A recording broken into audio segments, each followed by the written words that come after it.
Today we will discuss the Sicilian Branchiero. So the Sicilian Branchiero is called the Sicilian answer to the Corso of the heydays, so of the past. But nowadays the Corso is here and the Branchiero isn't anymore. This is quite funny because the Branchieros that were still there, they went up in the modern day Italian Corso, which was recreated again in the 70s about. And they used other blood as well, for example Mastino Napolitano, some American Staffordshire Terrier, perhaps some pit bull blood was added as well. And I think in more modern times, especially a lot of boxer blood has also found its way to the modern day Corso. But we are talking about the Branchiero. The Branchiero was a butcher dog. So what it did, like the Rottweiler, it would drive the cattle, protect it, catch it like a catch dog does, like a bulldog does, and also protect its owner when it has gotten the money from selling the cattle or the flesh.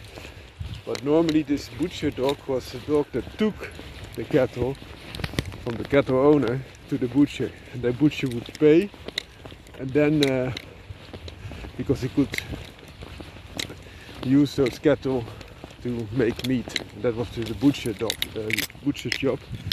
Whereas the Branchiero, like the Rottweiler, so to say, had to get the cattle towards the butcher and then make the money, and when the money was made, again protect the money and the owner, so that it wouldn't become the target for thieves and other robbery.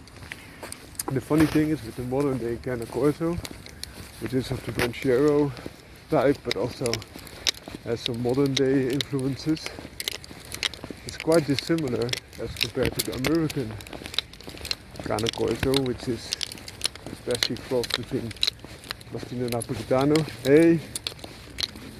Hoi hoi!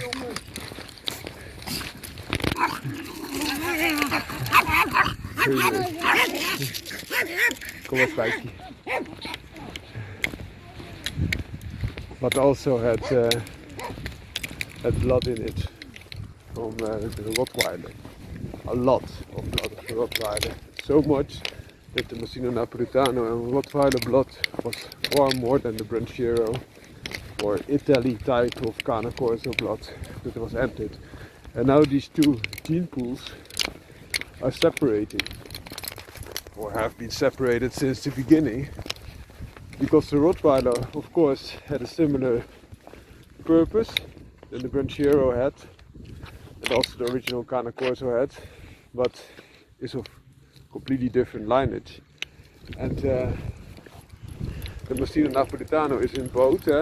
Was not in the Branchiero, but is, of course, a sister breed, so to say, from the same region. So you already could have some overlapping genes, because you have guarding mastiffs like the Mastino Napolitano, and then you have also mastiffs that were more running type, like the Branchiero, for example, or the Corso of the heydays. But nowadays, if you look at the Corso, especially the American version, you see the Mastino Napolitano of the past, if you look at the build. Whereas the Mastino Napolitano of now is more exaggerated, more dual blood, more wrinkles, which are all completely non-functional and will only cause a problem for the dog. For example, fungus infections or something else, which is quite a pity. You also see dogs that have similar traits, but more of a fighting background. For example, the Presa Canario, Presa Malacan, which also had a cow, cattle, bull herding principle, and especially catching them.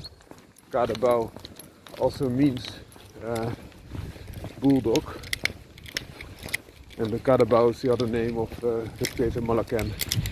But now these dogs are also going towards the Dogo type, so getting them more and more massive, more and more bulldog in shape, over square and non-functional. Well, short video, but I hope it gives you some insight. Bye bye.